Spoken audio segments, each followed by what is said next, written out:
Hello friends, welcome to your favourite YouTube channel solution corner.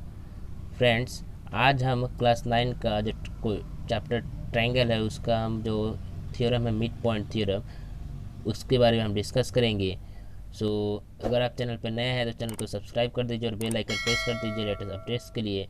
So start करते हैं आज का लेक्चर।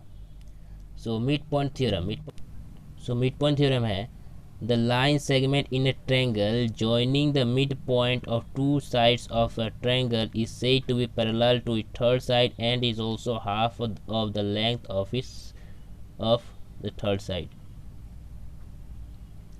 So कहने का मतलब है कि कोई भी एक लाइन सेगमेंट जो दो मिड पॉइंट्स को दो साइड के मिड पॉइंट्स में ज्वाइन करता है वो क्या होगा, थर्ड साइड के पैरेलल होगा और थर्ड साइड के का जो लेंथ होगा उसके हाफ होगा। ठीक है, जैसे कि एग्जाम्पल देखिए, यहाँ पे हमने एक ट्रायंगल लिया है ए बी सी, इसमें मिड पॉइंट है डी और ई। सो ये जो लाइन सेगमेंट डी जो है ये किसको ज्वाइन कर रहा है, ए बी और ए सी के मिड पॉइंट्स को ज्वाइन कर रहा है कि नहीं। तो डी जो होगा वो क्या होगा, आपके बी सी के पैरेलल होगा। थर्ड साइड क्या है यहाँ पे होगा, बी सी। पहले तो आपने ए बी और ए सी को दो साइड ले लिया, उनके मिड पॉइंट डी एंड ई को आपने ज्वाइन किया तो डी बन गया लाइन सेगमेंट जो कि आपका ए बी एंड ए सी के मिड पॉइंट्स को ज्वाइन कर रहा है। ठीक है, तो वो जो थर्ड साइड होगा जो कि आपका लाइन सेगमेंट डी होगा वो क्या होगा, B C, that is third side के पैरेलल होगा और डी जो होगा उसका लेंथ क्या होगा, half of the length of B C. Alright, so D is parallel to B C and D is equal to half of B C. ये होता है मिड पॉइंट थ्योरम। ऐसा आपको समझ में आया हो। अब हमें देखिए यही, अब हम क्या करेंगे, इस थ्योरम का हम प्रूफ करेंगे। वो कैसे प्रूफ करेंगे, देखिए टू प्रूव हम लिखेंगे D E is equal to B C, D is equal to half of B C. ये हमें प्रूफ करना है। अब प्रूफ के लिए हमें कंस्ट्रक्शन करना पड़ेगा। तो कंस्ट्रक्शन क्या किया हमने, we extend line segment D E and produce it to F such that D E is equal to E F और E F is equal to D. हमने क्या किया, डी को प्रोड्यूस हुए कहाँ तक, एफ तक प्रोड्यूस किया है कि नहीं। हमने इसको एक्सटेंड किया एफ तक। कैसे एक्सटेंड किया, in such a way that D E is equal to E F, that is D this is equal to D E is equal to E F. So हमने ये कंस्ट्रक्शन किया। अब हम start करते हैं इसे प्रूफ करना। तो प्रूफ आसान है। हम क्या करेंगे,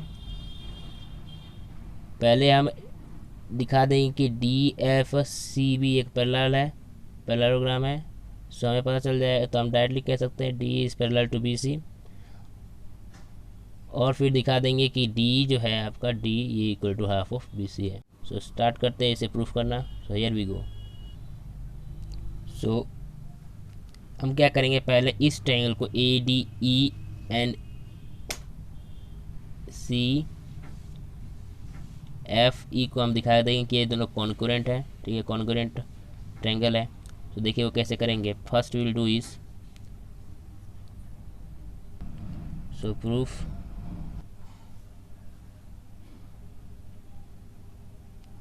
इन triangle A D E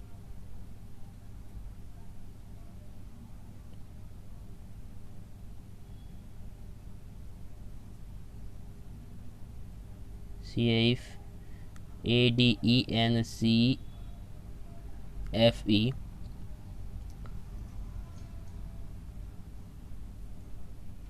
A is equal to C E. देखिए हमने थ्योरम में लिखा हुआ था कि क्या होगा, ई होगा ए सी का मिड पॉइंट और डी होगा ए बी का मिड पॉइंट। तो अगर ई क्या होगा, ए सी का मिड पॉइंट होगा तो ए इज इक्वल टू ई सी तो होगा ही। तो ये ऑलरेडी क्वेश्चन में हमें थ्योरम में दिया हुआ था, गिवन। ऑलराइट, एंड ऑल्सो देखिए ये एक लाइन है, डेट इज डी एफ एक लाइन है और ए सी एक लाइन है। तो ये दोनों एक जगह पे इंटरसेक्ट करेंगे तो vertically opposite angles will be equal. So we can say that A E D is equal to C E F. So we can say A E D is equal to angle C E F vertically opposite angle, vertically opposite angle. और हमने यहाँ पे देखिए ध्यान से हमने ये लिया था कि हमने कंस्ट्रक्शन में लिया था D will be equal to E F, हमने कंस्ट्रक्शन लिया था। तो यहाँ से हो जाएगा आपका D E is equal to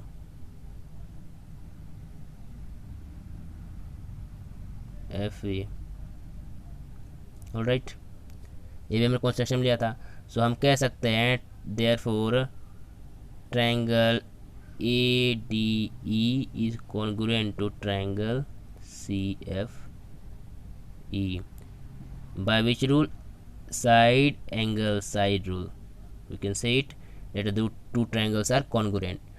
So if the two triangles are congruent by, then we can say, so we can say that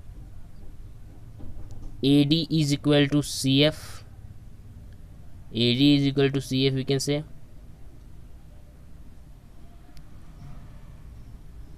Therefore AD is equal to CF by what? CPCT.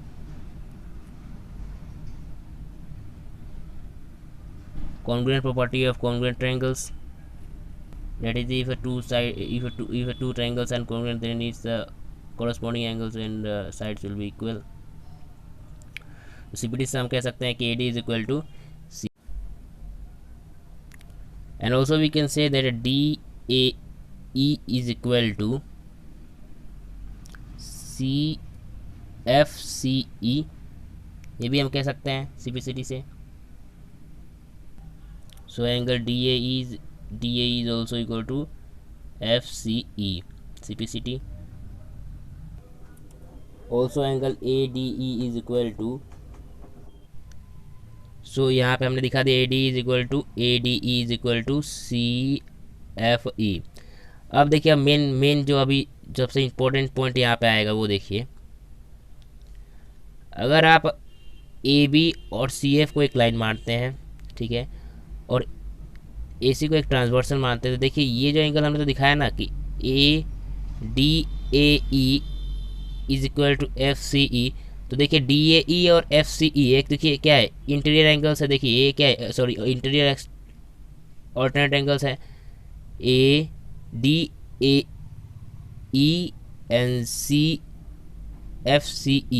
ये angle और ये angle, ये दोनों क्या alternate angles है, ठीक है. सो अगर हम AB और CF को अगर हम दो लाइन मानते हैं और AC को एक ट्रांसवर्सल, सो ये एक्चुअली क्या हो जाएगा, ऑल्टरनेट एंगल. और अगर ऑल्टरनेट एंगल्स इक्वल होते हैं तो AB और CF क्या हो जाएंगे, पैरेलल हो जाएंगे, है कि नहीं. सिमिलरली देखिए अगर हम DF को अगर एक ट्रांसवर्सल मानते हैं और ये AB एंड CF को एक लाइन मानते हैं जो कि जिसमें DF एक ट्रांसवर्सल होगा, तो देखिए ये एंगल और ये एंगल भी तो इक्वल हमने दिखाया है, तो ये एक दोनों क्या है, ये भी एक इंटीरियर एंगल हो जाएंगे. तो अगर interior alternate angles interior angles equal होते हैं तो AB और CF क्या हो जाएंगे, पैरेलल हो जाएंगे, है कि नहीं. सो उसी चीज़ को हमने लिखा है यहाँ पे देखिए, एंगल DAE एंड CFE क्या होगा, ऑल्टरनेट एंगल्स हो जाएगा. ये और ये एंगल क्या हो जाएगा, ऑल्टरनेट हो जाएगा. ये एंगल और ये एंगल क्या हो जाएगा, ये एंगल और ये वाला एंगल क्या हो जाएगा, ऑल्टरनेट हो जाएगा. और यहाँ पे देखिए AC एक ट्रांसवर्सल है किस लाइन पे, CF एंड AB के, ठीक है. सो ये क्या, एंड ऑल्सो ADE ये वाला एंगल और CFE ये दोनों एंगल भी देखिए क्या है, ये एक्चुअली क्या है, ऑल्टरनेट इंटीरियर एंगल्स हैं, ठीक है, ऑल्टरनेट इंटीरियर एंगल्स हैं. और DF क्या हो जाएगा, ट्रांसवर्सल है किसके, CF एंड AB के. सो आपको पता है अगर कोई एंगल ऑल्टरनेट एंगल्स इक्वल होते हैं और वो और अगर वो ट्रांसवर्सल होता है and is joins the two lines, then this two lines will be parallel, that is CF will be parallel to AB. ये आपने थ्योरम में पढ़ा होगा, ठीक है.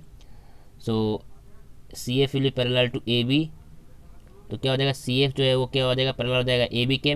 इनडायरेक्टली अगर CF पैरेलल है AB के पैरेलल है तो क्या होगा, अगर हम इसको बी डी बोले तभी भी उसी पैरेलल होगा, क्योंकि लाइन तो ए बी है, ए बी का पार्ट है बी डी, ठीक है। सो सी एफ अगर ए बी के पैरेलल है तो सी एफ किसके पैरेलल होगा, बी डी के। Is parallel to A B and C F is parallel to A B. C F जो पैरेलल हो जाएगा ए बी के, इनडायरेक्टली बी डी के पैरेलल हो जाएगा, क्योंकि ये एक छोटा पार्ट है ए बी का, ठीक है। ऑल्सो हमने दिखाया था C F is equal to किसके दिखाया था हम लोग, ए डी के इक्वल दिखाया सीपीटीसी से, क्योंकि हमने इन दो ट्रायंगल्स को A D E and C F E को क्या किया था, हमने कॉन्ग्रुएंट दिखाया था। तो ये जो कॉन्ग्रुएंट ट्रायंगल है तो A D equal to C F हो गया।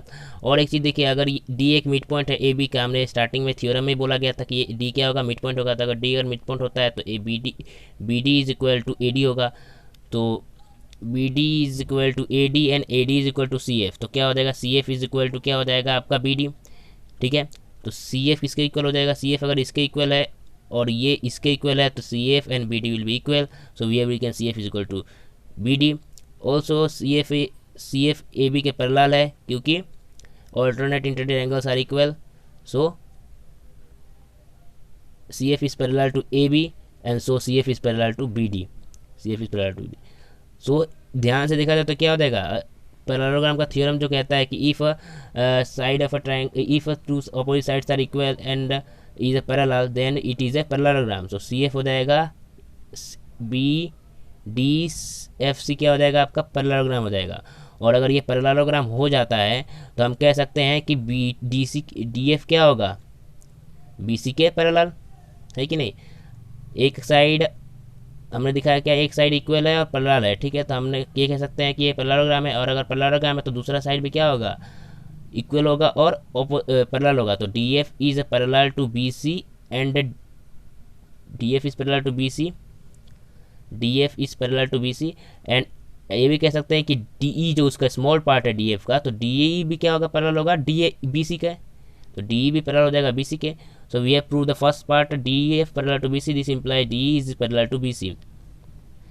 Also DF is equal to BC, क्योंकि ये पैरेललोग्राम है, डी बी सी एफ क्या पैरेललोग्राम, तो DF हो जाएगा आपके BC के इक्वल। और इस चीज़ ध्यान से देखिए, हमने क्या लिया था, ये और ये क्या इक्वल था, तो E हो जाएगा मिड पॉइंट। तो DE is equal to EF is equal to half of DF। So D is equal to half of DF is equal to half of BC, because DF is equal to BC because it is a parallelogram. So D is equal to DF is equal to BC. So हमने proof कर दिया कि जो mid point जो join करेगा दो sides को, वो क्या हो जाएगा, थर्ड साइड के पैरेलल और इक्वल, हाफ मतलब half of the third side. DE is equal to half of the BC. DE is equal to half of BC. So please take the screenshot of the entire page. So thank you for watching this video. Please like, share and subscribe to our channel. Thank you.